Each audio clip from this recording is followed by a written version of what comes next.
Even without those mail-in ballots, we already know that Dan Cox will be the Republican candidate for governor on the ballot in November, much to the dismay of Governor Hogan, who endorsed his rival.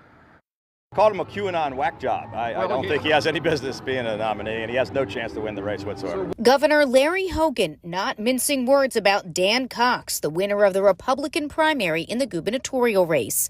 The AP calling the race for Cox Tuesday night over Hogan-endorsed Schulz. I think it's a terrible mistake for the Maryland Republican Party and for the state of Maryland, but it was a big win for the Democratic Governors Association, who spent more than $3 million trying to make that happen.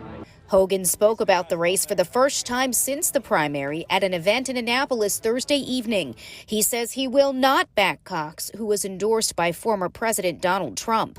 11 News asked a spokesperson for the current Democratic frontrunner, Wes Moore, how he would mount a campaign against Cox, an election denier. I'm looking forward to that conversation once the votes are counted in this election and we have a conclusion in that race. Schulz has not yet conceded, saying in her election night speech that it's not over until every vote is counted, and no word on when that will be completed. Each jurisdiction started opening mail-in ballots Thursday morning, working at their own pace and watched by members of campaigns from both parties. We want to make sure that this canvass is canvassed appropriately. We're very thankful for the hardworking Board of Election staff. They are going to be working hard hours. Governor Hogan isn't sure who he will support in the gubernatorial race this November, but he says it doesn't change his political inclination. I'm a lifelong Republican, and just because they're attempting a hostile takeover, I'm going to continue to fight for the party of Reagan and Lincoln.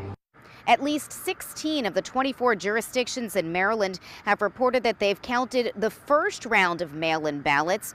All ballots have to be received by July 29th. In Annapolis, Kim Dacey, WBAL-TV 11 News.